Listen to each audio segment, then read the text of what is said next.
Photos. Facebook. Okay, so if you're having any problems with your voiceover like I am right now, because y'all are gonna have to let me know in the comments. Because if I turn voiceover off and it glitches for some reason, Voiceover off. and if I turn it back on, Voiceover on. the voice goes back to Samantha for a second. The voice goes back to Samantha for a second, and I don't know why. Program. Screen record. High control. Active. Everything. And if it crashes frequently, like that bug that was in like the iOS 16 point that started out in the iOS 16 beta updates with the voiceover.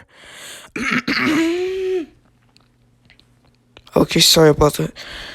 The bugs that started with the iOS 16.1 beta updates, they still consist here. So I don't know if it's just because my phone's been crashing so on. It's like it seems as if it like freezes for a moment, and then the voice changes to Samantha.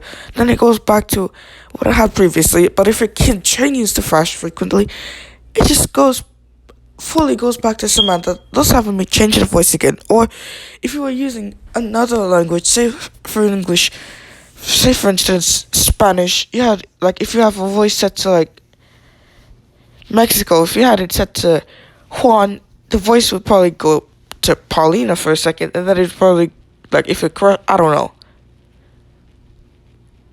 Same might apply to if you're using UK English. If you're using like another voice, like say for instance Kate's,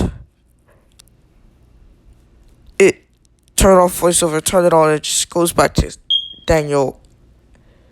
And if it just crashes frequently, it just goes back to its default voice. So I don't know what's going on. I don't know if it's a bug with Apple or if it's just, I mean, because I backed up my files when I started installing iOS 6, the beta 3 of iOS 16, after I discovered that Eloquence was going to be in there. But yeah, I already backed up my files, so it should be good. Although there might still be bugs in the system.